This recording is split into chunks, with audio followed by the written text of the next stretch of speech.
Hey everyone, Adam here. Welcome back to another video. In this video, we're going to be going over the lessons I've learned over the last few years, spending well over $750,000 just with Pinterest ads alone.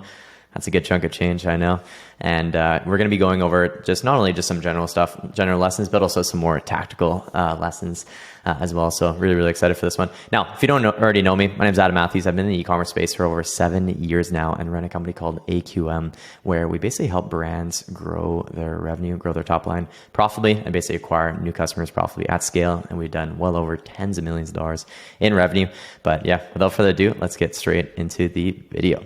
Now, first thing I really want to kind of touch on is that basically of how underutilized a platform Pinterest is compared to obviously the more popular ones like Meta, Google, even TikTok, to be honest as well too, because Pinterest I think only has about 400 or 500 million users, where TikTok now has already passed 1 billion. But yeah, it's just a very underutilized platform, and it's just a really great way to diversify the media mix, especially if you have the audience that I'm about to touch on pretty soon here. And it's just also, as I was going through it, it's just really consistent platform as well too, which is great to see. Obviously a platform like Meta or even TikTok as well too. It's just, creatives like fatigue a lot quicker, and you kind of have to constantly cycle new creatives in there, and it just can be a bit inconsistent sometimes. I'm not gonna lie. So that's something that's really strong suit with Pinterest. Similar to Google. Google is just steady Freddy, very consistent, which is awesome.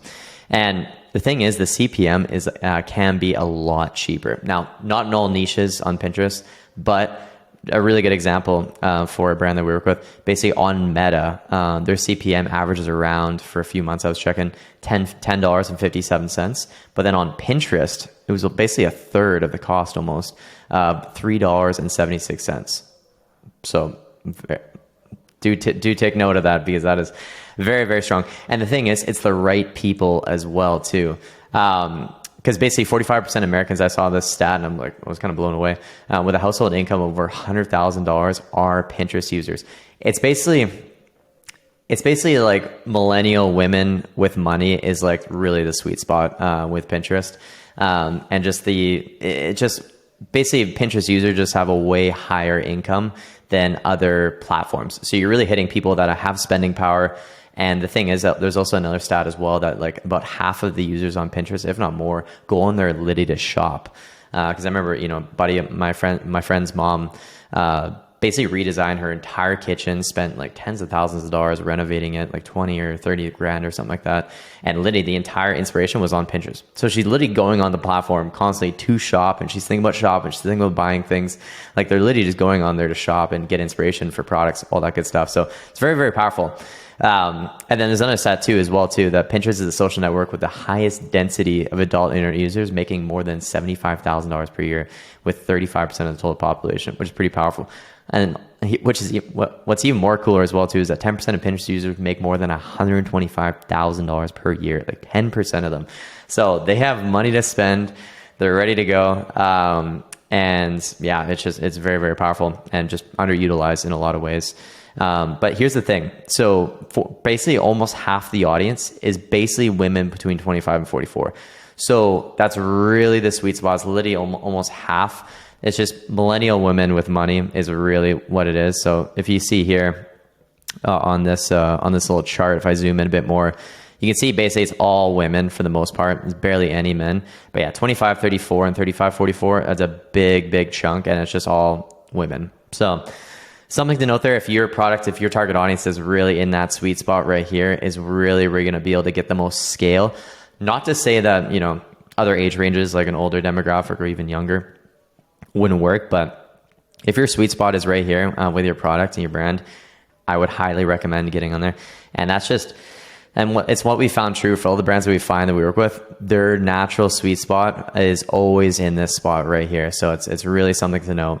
And the thing is, you might be wondering too, just the results that you can get from it. We've had just off one brand alone, we've done almost 2 million in sales just with Pinterest. So it is very powerful. So when we were hopping over here a few years ago to try it out, because I heard some really good things about it, all these things that I've learned is just, it ends up being very true, and it is a super underutilized platform. And really, really good to diversify. So I would highly recommend too as well. What we find that works best is when there's some proof of concept. I'd say you're doing at least 20 or 30 grand a month online. You got the Pinterest pixel installed and you have a good audience, or not good audience, but an audience that kind of suits this kind of, profile. 100% worth a shot, worth a test. Because I assure you, it's definitely going to do well.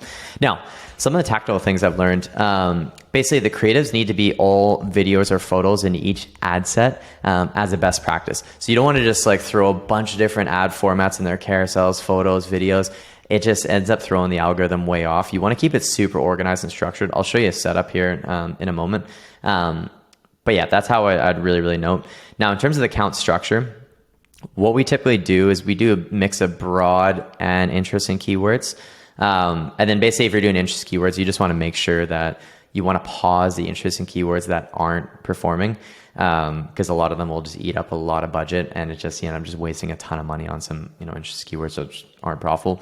Now, in terms of a very easy, simple setup, basically you want to have your campaign and then basically one ad set going towards broad, which is basically just no targeting. You let Pinterest algorithm decide who to target, 18 plus, and you just let it optimize. And then another one where it's like interests and keywords. I'll make another video in terms of how we go ahead and pick those interests and keywords. And there's a lot of different things that you can do to really increase your profits with that. And then just keep it very, very like consistent and just very organized in terms of it's either 4 video ads or 4 photo ads, and then 4 video ads, 4 photo ads. So if I pull up this here as well, this is typically how we kind of scale out.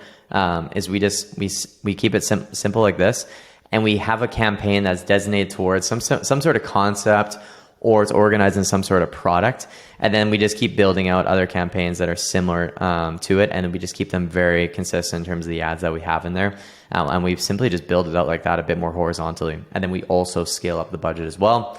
Very similar to the other platforms, 20% daily bump until your KPIs are just cost per acquisition, everything like that just goes just out of KPI essentially. So very, very simple and very similar to other platforms. So that's something to note there as well.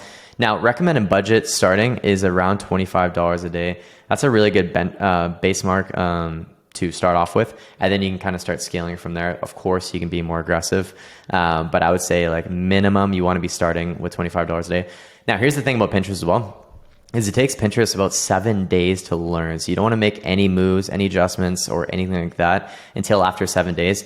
If you don't see any purchases coming in, like just don't stress. Like it takes a while, like an entire week, and then all of a sudden, boom, you just have like a lot of sales coming in after that week period. So you just don't want to make any moves. You want to be very slow and steady on how it goes. Because the thing with Pinterest is a lot of people, to discover your brand product, and then, they end up saving the pin and stuff like that, and then they end up coming back like 3-4 days later. So it's a much more of like, it's a slower, it's not really as much of an impulse platform compared to some others. So you really have to note from that and just make sure that you just give it at least a week. It's not going to be that quick. So those are some of the main things that I've learned. Now, if you have a brand that you're doing at least like $10,000 a month online, and you're kind of struggling with, kind of figuring out some of these paid social platforms and, growing your brand, there's going to be a link in the description down below.